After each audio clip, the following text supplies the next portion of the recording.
1991. L'Union soviétique s'effondre. Cette période est marquée par la crise économique et la perte de l'URSS dans la course économique avec les États-Unis. Il y a aussi l'autre facteur, la guerre d'Afghanistan. En 1979, l'URSS envahit l'Afghanistan. Ce pays va être le point chaud dans la guerre froide entre le bloc américain et soviétique. La guerre d'Afghanistan était très meurtrière. Elle a fait des milliers de morts parmi les Afghans mais aussi parmi les Soviétiques. Revenons sur l'histoire de l'Afghanistan et découvrions-nous comment la guerre d'Afghanistan a provoqué la chute de l'URSS.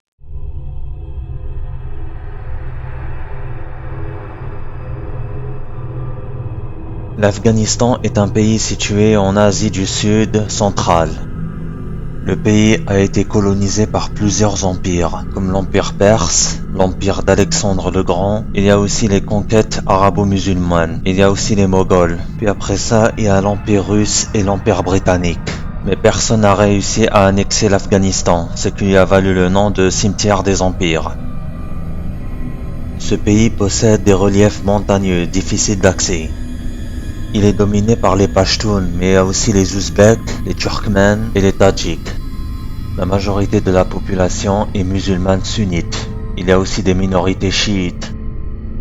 Depuis très longtemps, ce pays est dominé par la monarchie et un homme tente de tout changer, le roi Mohammed Zahir Shah. Dès son arrivée au pouvoir, il a lancé des grandes réformes pour moderniser le pays.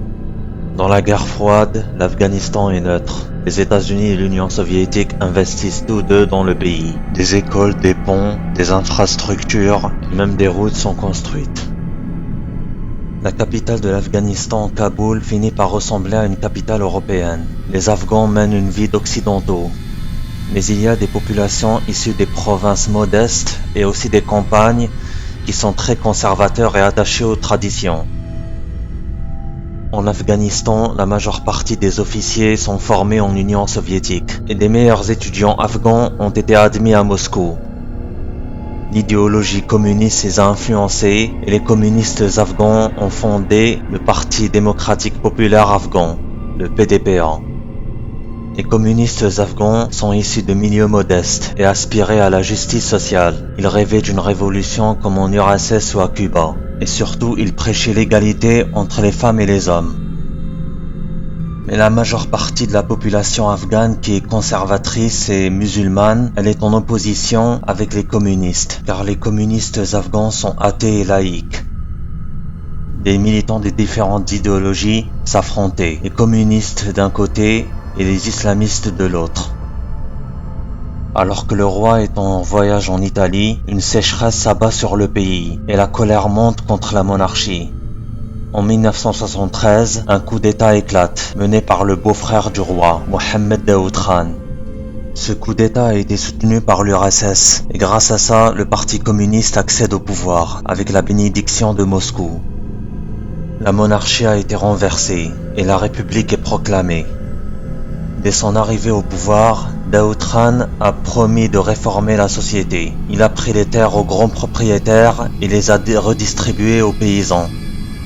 Daoud instaure un régime socialiste. Sa prise de pouvoir intéresse Moscou. Mais surtout, il va gouverner d'une poignée de fer. La constitution est suspendue et l'opposition est brutalement réprimée. Il persécute violemment les islamistes qui désapprouvent son alliance et ses réformes avec les communistes. Plusieurs militants islamistes sont arrêtés. Certains se réfugient en Afghanistan, d'où ils entreprennent de mener une insurrection. Et après ça, Daoud va se retourner contre les communistes. Il s'oppose farouchement à l'influence soviétique. Il va ordonner l'arrestation de plusieurs chefs communistes, dont ceux qui l'ont aidé à renverser la monarchie.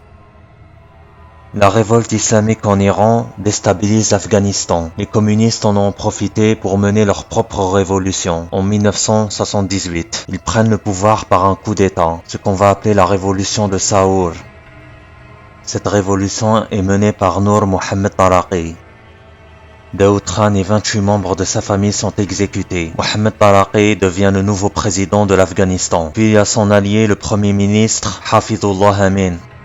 Dès son arrivée au pouvoir, Taraqi instaure un régime communiste. Il met en place une réforme agraire et exproprie les grands propriétaires. Il rend l'éducation obligatoire pour les filles. Les femmes ont les mêmes droits que les hommes. Elles sont libres de choisir leur mari et de travailler. Et surtout, Talaq et Amin vont recourir à des méthodes radicales. Ils persécutent et éliminent toute opposition, y compris à gauche. Ils instaurent un communisme radical. Ils athéisent l'État en fermant les mosquées. La prière devient un crime, les arrestations se multiplient et les prisons deviennent pleines.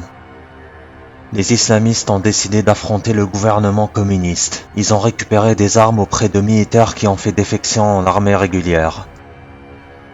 Ils mènent des insurrections contre le gouvernement communiste. Le régime communiste afghan obtient le soutien de l'URSS qui envoie des conseillers militaires, des armes et du matériel et aussi de l'argent. Dans quelques mois, le pays bascule dans la guerre civile. Et après, un nouveau coup d'État éclate. Talaqi est assassiné par le premier ministre Hafizullah Amin. Il décide de gouverner tout seul. Mais Hafizullah Amin est vu comme un incompétent par l'URSS. Même s'il veut instaurer un régime communiste, il veut que l'Afghanistan soit indépendant de l'URSS. Et surtout, le KGB le soupçonne d'être en contact avec les États-Unis.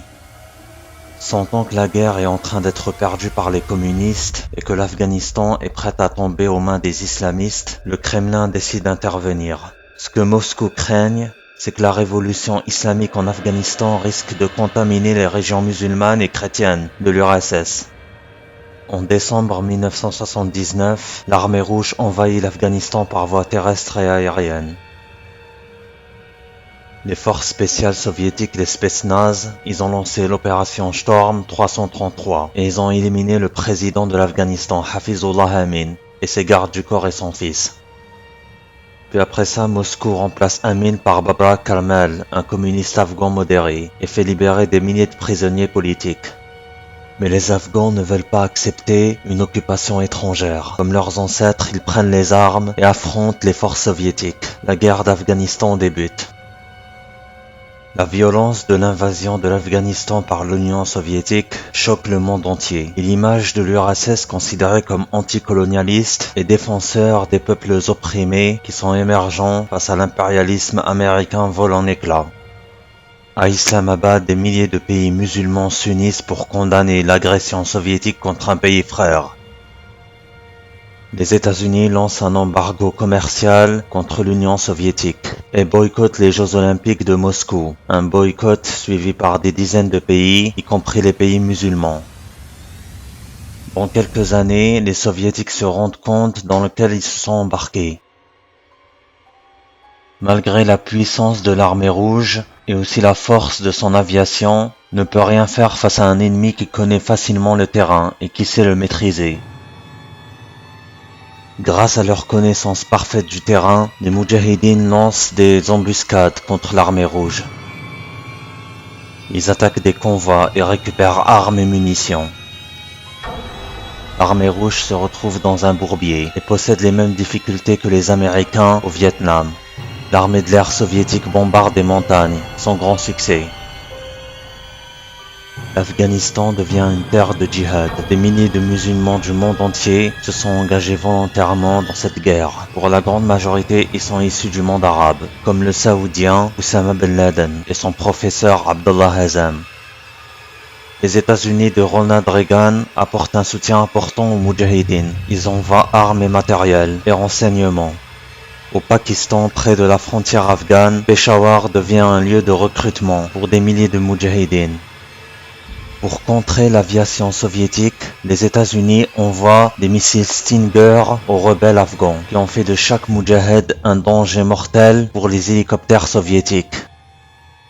L'Afghanistan devient un point chaud dans la guerre froide. En Union soviétique, Gorbatchev accède au pouvoir à Moscou, sentant que l'URSS est en train de perdre la course économique avec les États-Unis et que l'économie tombe en morceaux. Gorbatchev organise une perestroïka, qui est une politique de reconstruction du pays, et il décide de tendre la main aux États-Unis. Et avec la perestroïka, il restructure l'économie du pays, il réduit les dépenses militaires et autorise la liberté de la presse. En Afghanistan, l'armée rouge est épuisée. Offensive et contre-offensive se succèdent. Parmi les chefs de guerre moudjahidines, il y a le commandant Ahmed Shah Massoud, connu sur le nom du commandant Massoud. Il arrive à mettre en échec l'armée soviétique. D'autres chefs moudjahidines nourrissent d'autres ambitions, faire de l'Afghanistan un État islamique et en appliquer la charia. Dès 1986, l'Union soviétique organise le retrait des troupes de l'armée rouge, qui va durer jusqu'en 1989, et laisse les rênes du pays aux communistes afghans. Le régime communiste de Mohamed Najibullah va lutter difficilement pour sa survie. Gorbatchev, malgré la perestroïka, il n'arrive pas à redresser le navire. Et à cause de la crise économique et des divisions politiques, l'Union soviétique finit par tomber en 1991. Plusieurs républiques de l'Union soviétique ont proclamé leur indépendance. En Afghanistan, le régime communiste finit par tomber en 1992. L'Afghanistan se retrouve aux mains des nationalistes, comme le commandant Massoud et Burhanuddin Rabbani. Mais face à eux vont se dresser des islamistes ultra-radicaux qui vont fonder le mouvement des talibans. En 1996, après des mois de guerre civile, les talibans arrivent à prendre le pouvoir à Kaboul. L'ancien président communiste Mohamed Najibullah est assassiné. Les talibans sont au pouvoir jusqu'à aujourd'hui. La guerre d'Afghanistan était le facteur de la fin de la guerre froide et du tombeau de l'Union soviétique.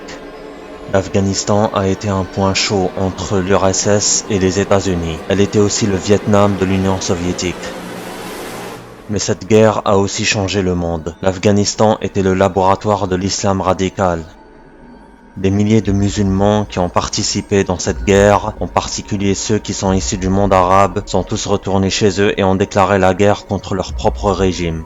Les Occidentaux sont inquiets de la montée en puissance des islamistes comme Oussama Ben Laden, qu'ils ont pourtant soutenu. Après les attentats du 11 septembre 2001, les États-Unis envahissent l'Afghanistan après le refus des talibans de livrer Oussama Ben Laden. L'armée américaine se retrouve aux mêmes difficultés que les soviets dans les années 80. L'Afghanistan a été le cimetière de l'armée rouge, mais aussi de l'armée américaine. Voilà, j'espère que cette vidéo vous aura plu. Je vous remercie de l'avoir vue. On se retrouve la prochaine fois pour une nouvelle vidéo.